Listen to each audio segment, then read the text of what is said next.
তৃতীয় টার্মিনাল ঠিক কবে চালু হচ্ছে? বেসামরিক বিমান পরিবহন মন্ত্রী বাগি কারে করে তৃতীয় টার্মিনালের বিভিন্ন অংশ ঘুরে ঘুরে দেখছেন এবং সেটি জানার চেষ্টা করছেন। তাকে তুলে ধরা হচ্ছে ঠিক কবে, কোথায়, কখন চালু হবে, এটি কি কি সুবিধা আছে বিস্তারিত দর্শক দেখছেন।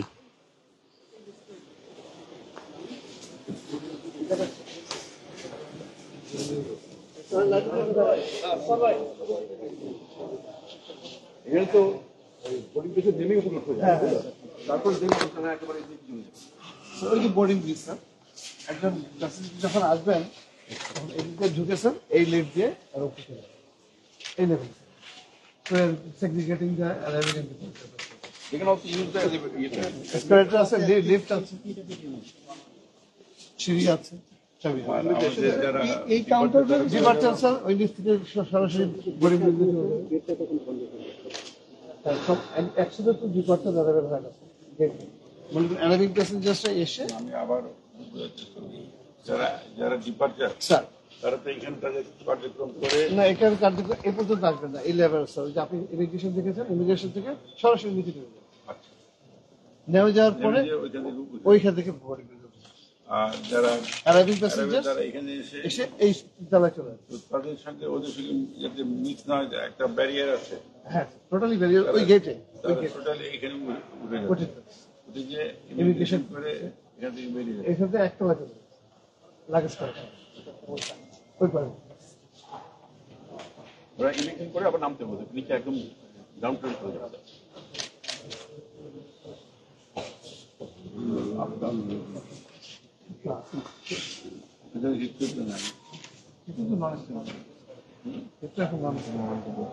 আমাদের এখন হলো ইন্টার এয়ারপোর্ট,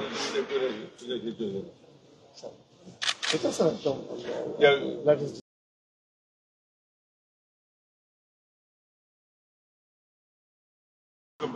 যারা বয়স্করা আসবে তাদের কিন্তু লিফট লাগবে, এবং আমাদের বিদেশ থেকে অনেক বয়স্করা আসে, প্রবীণরা আসবে, তাদের জন্য বীর মুক্তিযোদ্ধারা আসবে, চ্যালেঞ্জ যারা আছে তাদের জন্য লাগবে। আমাদের একচল্লিশটা লিফটই আছে এখানে তিনটা কি একটা সিঁড়ি স্যার, এটা sir only for going up. এইটা যে করা হচ্ছে, বিদ্যুতের ব্যাপারে কি সমস্যা কি আছে? চলে গেলে স্যার এটা অটো তোমাদের স্ট্যান্ড বাই ওইভাবে তৈরি করতে হবে যে কখনো বিদ্যুৎ কখনো যাবে না। আমাদের 3 সোর্সেস এটা তোমরা টেস্ট করছো যে অটোমেটিক অটোমেটিক সুইচ হয় কিনা, মানে একটুখানি হইলেও কিন্তু একটা মানুষ পড়ে যাবে, অ্যাক্সিডেন্ট হবে, মানে কোনো ধরনের ঝাঁকি বুঝতে হইতে হবে না। বিদ্যুৎ চলে গেলে যে বিদ্যুৎ চলে গেছে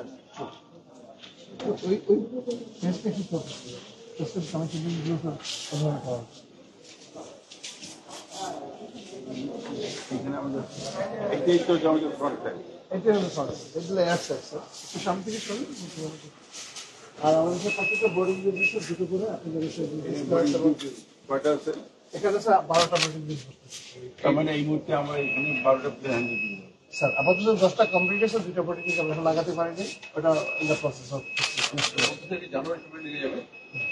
হ্যাঁ, ওই দুটো ক্লিয়ারের জন্য খালি রাখছে না, এখন যদি ক্লিয়ার হচ্ছে না সেই ওটা কোনো সমস্যা নেই। আমাদের মানে দুটো উইং হবে, আর দুটো বোর্ডিং ব্রিজ।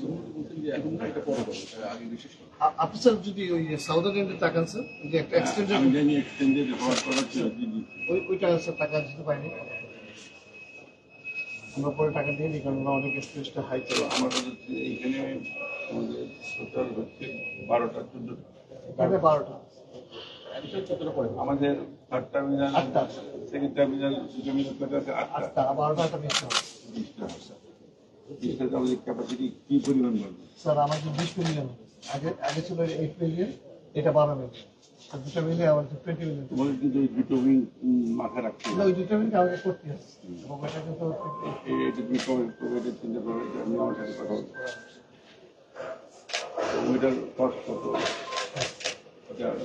বিকজ ওই দুটিতে ওই এক একটা উইকে কয়টা করে প্লেন হবে? ওখানে স্যার আরো 14টা, সাথে সাথে দেখো এটার থেকে ওইটা বেশি, ওইটা বেশি। তার মানে ওইটাই কিন্তু অরিজিনাল সিস্টেম ছিল। ওইটা সেকেন্ড থেকে সেকেন্ড থেকে ছিল, বাট আমরা কিন্তু সেটিং করাতে ওইটাকে আমরা এখানে নিয়ে আসছিলাম। কিন্তু এই এখন ইকোনমিক ট্রান্সপ্লেন্টের জন্য আমরা সেকেন্ড এখন স্যার ফাউন্ডেশনটা করে রাখতেছি। অবশ্যই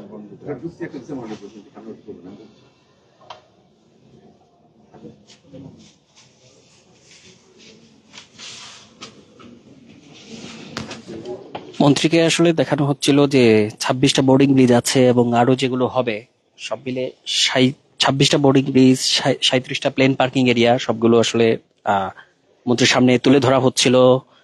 এবং মন্ত্রী জানতে চাচ্ছিলেন বয়স্ক বয়োবৃদ্ধারা যারা প্রবাস থেকে আসবে, বিদেশ থেকে আসবে, তারা কিভাবে আসলে বিমানবন্দরের ভেতরে চলবে বা ব্যবহার, তারা তাদের কাজগুলো কিভাবে করবে। তখন তাদের সামনে বলা হচ্ছিল এ ধরনের চলন্ত সিঁড়ি আছে এবং মন্ত্রী তখন ইলেকট্রিসিটির কথা জানতে চাচ্ছিলেন এবং বলা হচ্ছিল ইলেকট্রিসিটির ক্ষেত্রে 3 ধরনের ব্যবস্থা তারা রেখেছেন এখানে, যে কারণে কখনো ইলেকট্রিসিটি গেলে এই তৃতীয় টার্মিনালের আসলে কোনো সমস্যাই হবে না, সেটাই মন্ত্রীকে তুলে ধরা হচ্ছিল। একই সঙ্গে মন্ত্রীকে বলা হচ্ছিল যে এখানে বয়োবৃদ্ধরা যাতে স্বাভাবিকভাবে চলতে পারেন বা মানুষজন দ্রুত চলতে পারেন, সে ধরনের 41টা লিফটই আছে তৃতীয় টার্মিনালের ভেতরে। এবং বর্তমান যে বিমানবন্দর সেটি থেকে দ্বিগুণের বেশি বড় শাহজালাল আন্তর্জাতিক বিমানবন্দরের তৃতীয় টার্মিনাল।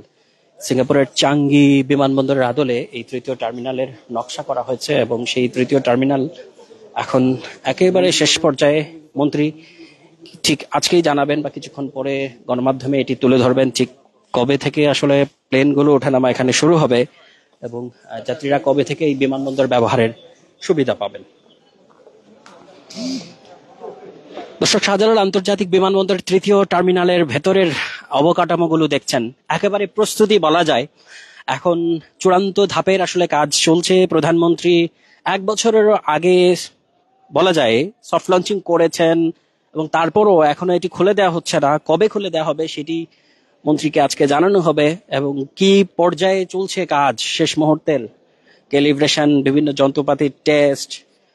এবং আমরা দেখছি 64টি আগমনী, 64টি বহির্গমনী, এখানে ইমিগ্রেশন বুথ আছে, তারপর 115টা চেক ইন কাউন্টার আছে, 41টা লিফট আছে, 16টা লাগেজ কনভেয়ার বেল্ট আছে।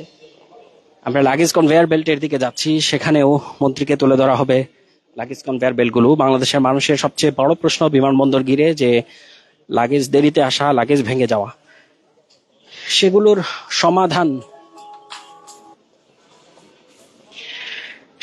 সমাধান আসলে যেখানে হবে সেটি হচ্ছে লাগেজ কনভেয়ার বেল্ট এরিয়া। মন্ত্রী এই লাগেজ কনভেয়ার বেল্ট এরিয়ার দিকে যাচ্ছেন, নিচেই ঠিক লাগেজ কনভেয়ার বেল্ট এরিয়া।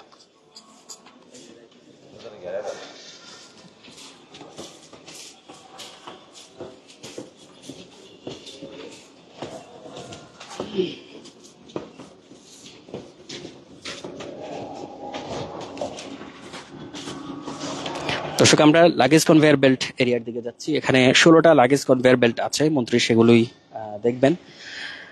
বর্তমান বিমানবন্দরের চেয়ে দ্বিগুণের বেশি বড় এই তৃতীয় টার্মিনালে যেসব সুবিধা আছে সেগুলো মন্ত্রী ঘুরে দেখছিলেন। একই সঙ্গে মন্ত্রী তাদের কাছ থেকে জেনেও নিচ্ছিলেন কি ধরনের সুবিধাগুলো আছে এবং কখন কোন ধাপে কোনগুলোর অবস্থান রয়েছে।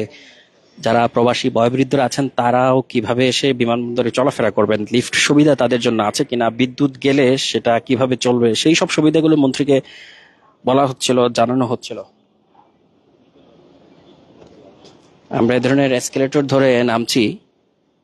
দর্শক, ধরুন একটা প্লেন আসলো, আসার পর আমি যে ফ্লোরে ছিলাম সেখানে এসে যাত্রীকে নামিয়ে দেবে, এরপর যাত্রীরা তাদের লাগেজ পাওয়ার জন্য এভাবে চলন্ত সিঁড়ি ধরে নিচে নেমে এসে লাগেজগুলো পাবে। দর্শক, এমন একটা দৃশ্য আমি দেখাই, সেটা হচ্ছে যে সবচেয়ে বড় প্রশ্ন বিমানবন্দরের সেবার ক্ষেত্রে, সেটা হচ্ছে লাগেজ কনভেয়ার বেল্ট। এ ধরনের 16টা লাগেজ কনভেয়ার বেল্ট, আমি 10 নম্বর লাগেজ কনভেয়ার বেল্টের এখানে আছি। দেখুন দর্শক, 10টা লাগেজ কনভেয়ার বেল্ট এর মধ্যে আছে, এর পেছনে 11, 12, 13, 14, 15, 16টা লাগেজ কনভেয়ার বেল্ট এখানে।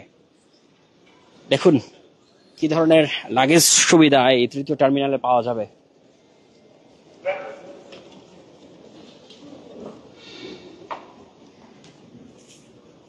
শাহজালাল আন্তর্জাতিক বিমানবন্দর তৃতীয় টার্মিনাল ঘুরে দেখাচ্ছে আমি Sabbir Ahmed, lead mobile journalist. মন্ত্রী এসেছেন, তৃতীয় টার্মিনাল কবে চালু হচ্ছে এবং যন্ত্রপাতিগুলো কোন পর্যায়ে রয়েছে, কি কি সুবিধা রয়েছে সেগুলো দেখতে এবং সবশেষ প্রস্তুতিটাও জানতে তার সামনে সেই প্রস্তুতিগুলো তুলে ধরা হচ্ছে, জানানো হচ্ছে। 41টা লিফট আছে, 37টা প্লেন পার্কিং করা থাকবে, 26টা বোর্ডিং ব্রিজ আছে, ইলেকট্রিসিটির 3 ধরনের ব্যবস্থা আছে, 115টা চেক ইন কাউন্টার আছে, বিশাল পার্কিং স্পেস আছে, এ ধরনের 16টা লাগেজ কনভেয়ার বেল্ট আছে। এ ধরনের অত্যাধুনিক একটি বিমানবন্দর, বর্তমান বিমানবন্দরের চেয়ে দ্বিগুণের বেশি বড় কাঠামোর এই শাহজালাল আন্তর্জাতিক বিমানবন্দর তৃতীয় টার্মিনাল আর কয়েকটা দিন বা কয়েকটা সপ্তাহ, কয়েকটা মাস পরে চালু হবে, মন্ত্রী সেটি জানাবেন।